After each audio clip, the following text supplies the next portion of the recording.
Hello students, आज हम करने जा रहे हैं एक्सरसाइज 2.5। क्वेश्चन नंबर 5 तक हम लोग ने कर चुका था। अब क्वेश्चन नंबर पार्ट 4 में हम क्वेश्चन नंबर 6 से डिस्कस करेंगे वीडियो के। पार्ट 4 क्या कह रहा है? क्वेश्चन नंबर 6 का फर्स्ट पार्ट क्या कह रहा है? Right the following cubes in expanded form. इसका फर्स्ट पार्ट है 2x + 1 का क्यूब। अब हमें इसको खोलना है किसमें? एक्सपेंडेड फॉर्म में। ठीक है, तो अब आपको पहले क्यूब वाली आइडेंटिटी याद होनी चाहिए। तो क्यूब वाली आइडेंटिटी मैं लिख दे रही हूँ।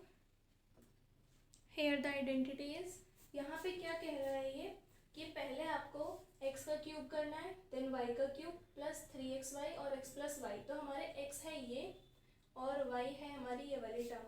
तो हम पहले क्या करेंगे कि हम x का क्यूब करेंगे।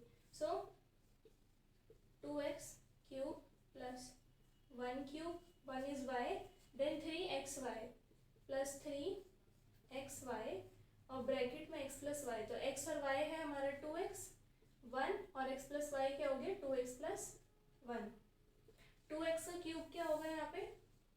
8x क्यूब प्लस 1, 1 का क्यूब इज 1, 1 1 1 1 1 1 1 1 1 ही रहेगा। 3 2 6x हो गया, 3 2 6x, 3 1 6x 1 6x। 8x cube plus 1। अब 6x को इससे मल्टीप्लाई करेंगे, इससे मल्टीप्लाई करेंगे, किससे? ब्रैकेट की दोनों टर्म से। 6x को 2x से मल्टीप्लाई करेंगे तो 6 2 12 x² और 6 1 कितना होगा? 6x 1 6x। अब इस टर्म इनको हम अरेंज करके लिख देंगे x के कोएफिशिएंट में। जैसे x क्यूब सबसे बड़ा होता है, फिर आता है x² वाली टर्म, फिर आती है x वाली टर्म और फिर आती है कांस्टेंट टर्म। यहाँ पे हमारा क्वेश्चन सॉल्व हो गया। अब हम बढ़ते हैं इसके थर्ड पार्ट की तरफ। थर्ड पार्ट में अगेन हमें क्यूब वाली आइडेंटिटी दे रखी है, तो हम उसी में एक्सपेंड करेंगे और आइडेंटिटी में लिख देती हूँ वही वाली। Here is the identity. अब हम आ जाते हैं इसके सॉल्व वाले पार्ट पे।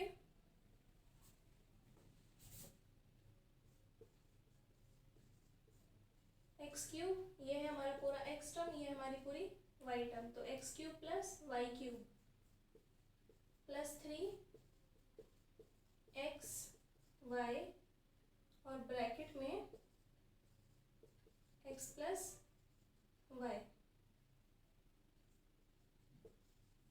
ठीक है, अब 3/2 का x का होल क्यूब क्या होगा? 3 का क्यूब होगा 27, 2 का क्यूब होगा 8, 1 का cube is 1, 3 3 9x/2, 3/2x plus 1। अब इसमें क्या करेंगे? इस टर्म को इससे मल्टीप्लाई करना और इसी को इसके ब्रैकेट की सेकेंड वाली टर्म से मल्टीप्लाई करेंगे। ठीक है, तो इसका जो आएगा answer 27/8x³ plus 1 plus 9 3 27 x² और 2 2 इज 4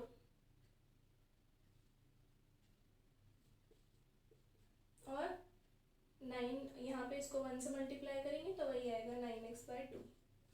तो यहाँ पे हमारा क्वेश्चन सॉल्व हो चुका है। इसको अगर आप अरेंज नहीं भी करते हैं तो भी नंबर मिल जाएंगे। होप सो आपको जो क्वेश्चन नंबर है समझ आ गया होगा। अब हम क्वेश्चन नंबर 7 पे बढ़ते हैं। इसके बाकी 2 पार्ट्स आप होमवर्क में ले लीजिएगा। अगर कोई डाउट हो तो कमेंट में बताना, मैं वो भी आपको अलग से उस पर वीडियो बना दूंगी। क्वेश्चन नंबर 7 में सेकेंड पार्ट हम करते हैं। 102 का होल क्यूब है, तो यहाँ पे हम इसे एक्सपेंड करेंगे। 102 का होल क्यूब को हम कैसे लिख सकते हैं? 100 + 2 का होल क्यूब। तो यहाँ पे आप वही वाली आइडेंटिटी लगा देंगे। पेपर में आइडेंटिटी लिखना ज़रूरी है और ये आइडेंटिटी बाय हार्ट याद होनी चाहिए, तभी एग्ज़ाम में एक्यूरेसी के साथ आप क्वेश्चन कर पाएंगे। अब यहाँ पे क्या करना है? x और y का होल क्यूब, तो इसका क्यूब और इसका क्यूब, यानी 100 cube plus 2 cube plus 3xy is 2 और x + y। 100 का क्यूब क्या हो गया, 2 का क्यूब इज 8, 302, 302 नहीं, ये होगा 300 और ये 2 ज़ा 600, 102। अब हम इसे जब फर्दर प्लस करेंगे तो हमारा आंसर आएगा। सो ये होगा इसका कंप्लीट आंसर। चलिए अब बढ़ते हैं हमारे थर्ड पार्ट की तरफ। थर्ड पार्ट में देखो 998 का होल क्यूब दे रखा है, तो 998 को हम कैसे एक्सपेंड कर सकते हैं, 1000 - 2, ठीक है। 1000 - 2, अब कुछ लोग कहेंगे हम इसे 900 या फिर 990 + 8 कर दे, तो वो गलत हो जाएगा, ठीक है, क्योंकि ज़्यादा बड़ा नंबर हो जाएगा। तो हम एक्सपेंड करते हैं टेंस में, तो इसको हम टेंस यानी कि इसको हमने थाउजेंड्स बना दिया ताकि इजी हो जाए हमारे लिए। तो हम इसमें आइडेंटिटी, यहाँ पे बीच में माइनस का साइन आया है 998 पाने के लिए, तो यहाँ पे आइडेंटिटी कौन सी लगेगी, माइनस वाली। तो देखिए आइडेंटिटी लगेगी x - y का whole cube equal to x³ - y³ - 3xy bracket में x - y। अब हम इसे अप्लाई करते हैं, x³ यानी कि 1000 का cube minus y³ - 3xy bracket में। अब इसका क्यूब क्या होगा, 1 2 3 4 5 6 7 8 9 -8, और ये हो जाएगा 6000, और ये हो जाएगा आपका 998। इसको फर्दर पूरा सॉल्व करने पे हमारा आंसर आएगा, ठीक है। So this is the final answer. इसका फर्स्ट पार्ट आप होमवर्क में लीजिएगा। अब हम बढ़ते हैं क्वेश्चन नंबर 8 की तरफ। क्वेश्चन नंबर 8 क्या कह रहा है, क्वेश्चन नंबर 8 कह रहा है कि आपको फैक्टराइज करना है, ठीक है।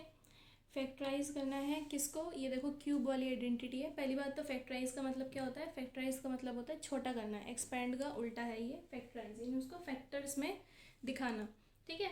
तो फैक्टर्स हमेशा छोटे ही होते हैं, ठीक है, तो ये मान के चलिएगा। अब हम इसे फैक्टराइज करेंगे तो पहले हमें आइडेंटिटी पता होनी चाहिए, कौन सी आइडेंटिटी है, यहाँ पे क्यूब वाली आइडेंटिटी है। सब जगह प्लस है तो सब जगह प्लस वाली आइडेंटिटी।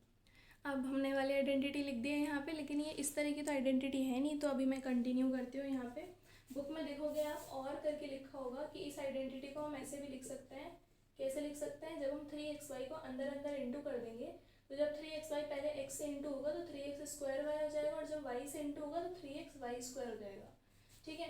तो यहाँ पे हमें जो ऊपर वाली जो दो टर्म्स हैं ये हमें कैसे दिख रही हैं, 12a² और 6ab², तो ये हमें इस तरह दिख रहा है। तो हम इस ये जो आइडेंटिटी है इसका हम ये वाला एक्सपेंडेड पार्ट यूज़ नहीं करेंगे, ये वाला एक्सपेंडेड पार्ट यूज़ करेंगे, ठीक है। तो इसको मैं सिंपली यहाँ से इरेज कर देती हूँ, ठीक है। We are using this, okay.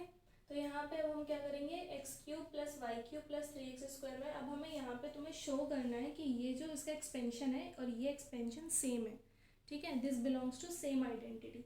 तो यहाँ पे हो रहा है x³, ठीक है। तो यहाँ पे तुम्हारा x क्या है, x is the whole term, यानी तुम्हारे यहाँ पे क्यूब लग रहा है सिर्फ a पे, और तुम्हें क्यूब लगाना है होल टर्म पे, यानी तुम्हें 8 पे भी क्यूब लगाना पड़ेगा, ठीक है, सिंगल x बनाने के लिए।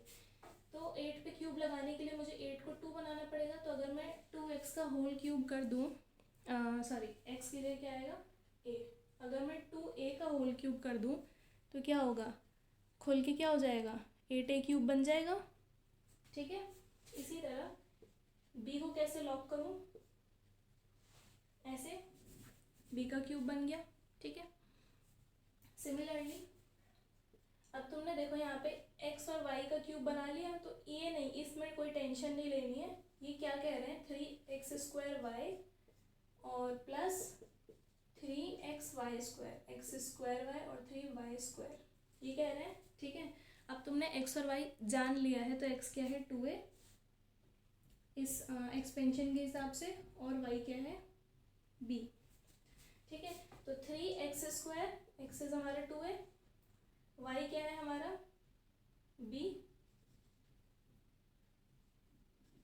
3x², 3x आएगा यहाँ पे x, देखो 3x और y का स्क्वायर, तो y क्या है हमारा b, ठीक है। अब हमने एक्सपेंड करके दिखा दिया कि भाई देखो ये जो आइडेंटिटी थी ये इस वाले से ऐसे इस तरीके से मैच हो रही है, ठीक है, क्योंकि ये 3x² और 3xy² में प्लस x³ + y³ इनमें एक्सपेंड हो रही है, ठीक है। तो अब हम क्या करेंगे, इसको नॉर्मल अब फैक्टराइज कर देंगे, हमारा लास्ट स्टेप है।